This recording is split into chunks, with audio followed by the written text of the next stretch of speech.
Bonjour à toutes et à tous. Bienvenue sur Récap de légende. Cette chaîne propose des résumés de séries télévisées et de films en tout genre.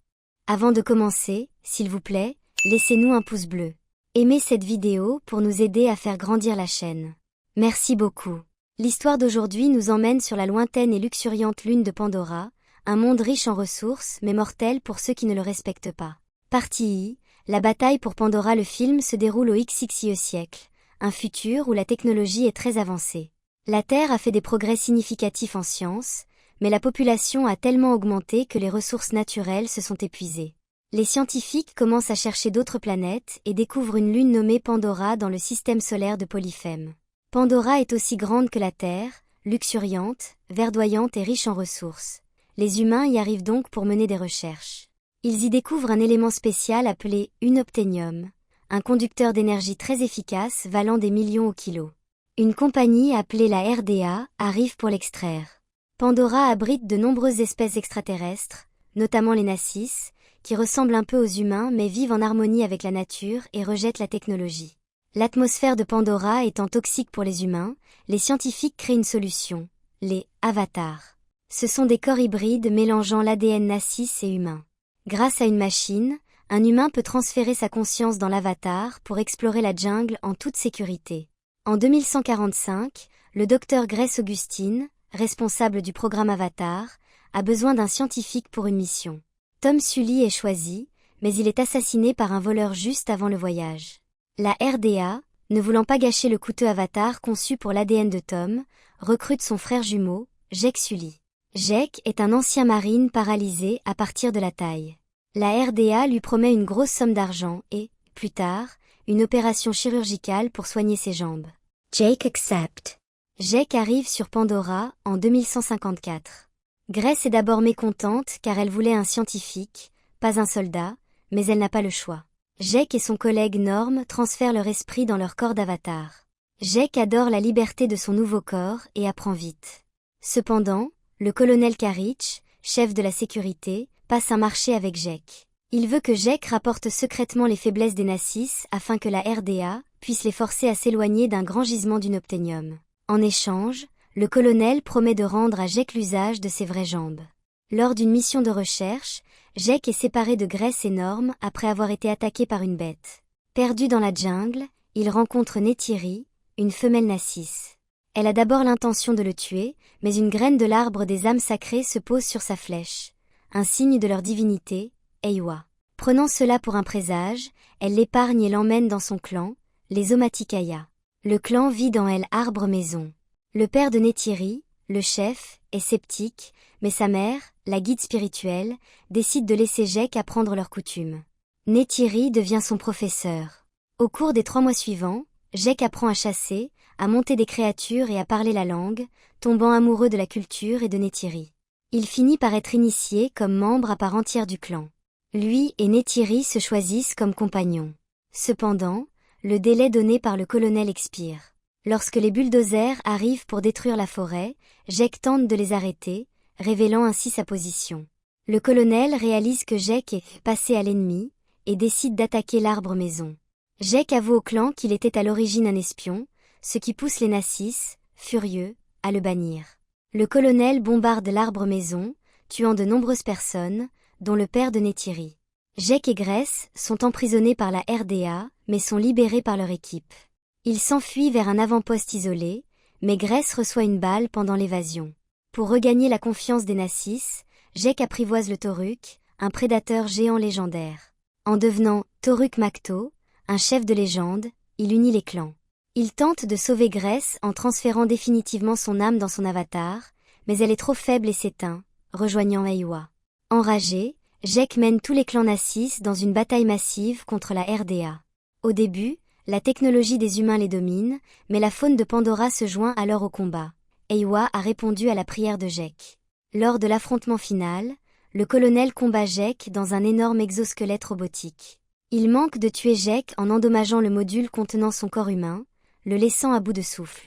Neytiri tue le colonel juste à temps et sauve la forme humaine de Jake. La bataille gagnée, les humains sont renvoyés sur Terre.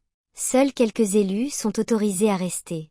Dans la scène finale, Jake subit le rituel pour transférer définitivement sa conscience dans son corps d'avatar, laissant sa vie humaine derrière lui pour devenir un Assis pour toujours.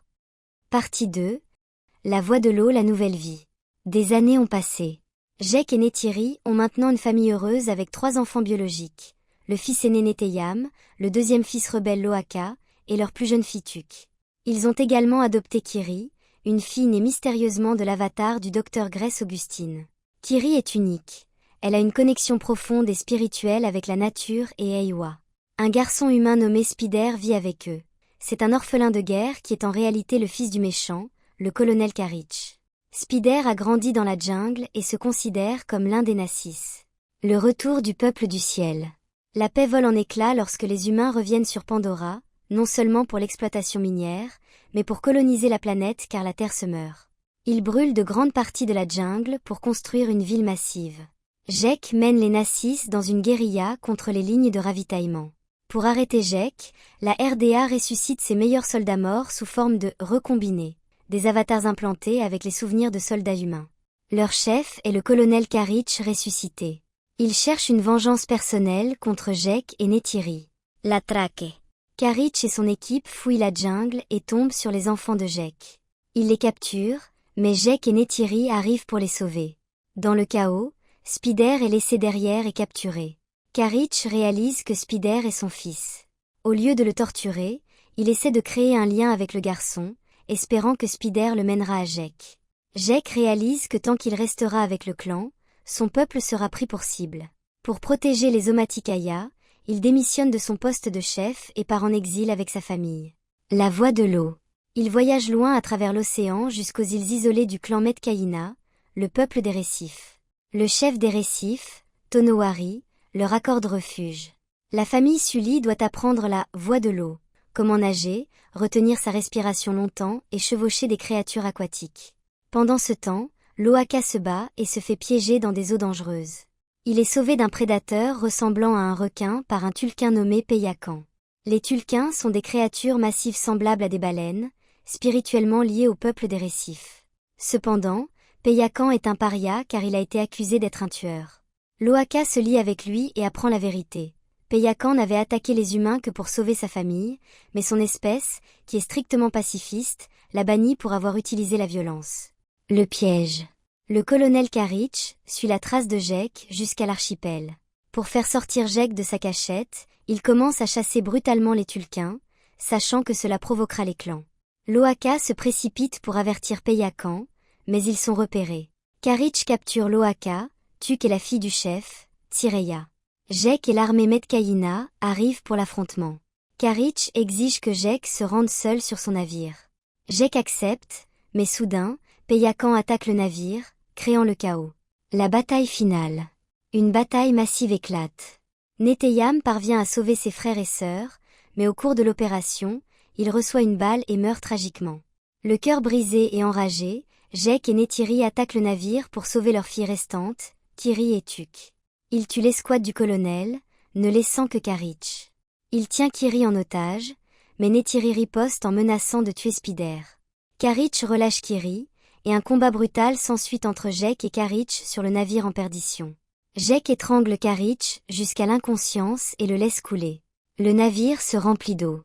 Jake est piégé et manque d'air, mais Lohaka et Peyakan le sauvent. Kiri utilise sa connexion avec les créatures de l'océan pour sauver Neytiri et Tuk. Pendant ce temps, Spider trouve le corps inconscient de son père, Karich. Partagé, il sauve Karich de la noyade mais refuse de le rejoindre, retournant plutôt auprès de la famille Sully. Fin. Après la bataille, la famille organise des funérailles pour Neteyam, l'enterrant en mer pour qu'il soit avec les ancêtres. Le chef des Metcaïna dit à Jake que puisqu'ils ont enterré un fils ici, ils font maintenant vraiment partie du clan. Jake décide de ne plus fuir. Il déclare que c'est leur nouveau foyer et leur forteresse. La guerre continue. Enfin, si vous avez aimé cette histoire, abonnez-vous et laissez vos avis dans les commentaires. Et pourquoi ne pas suggérer des résumés de films que vous aimeriez voir dans nos prochaines vidéos? À bientôt!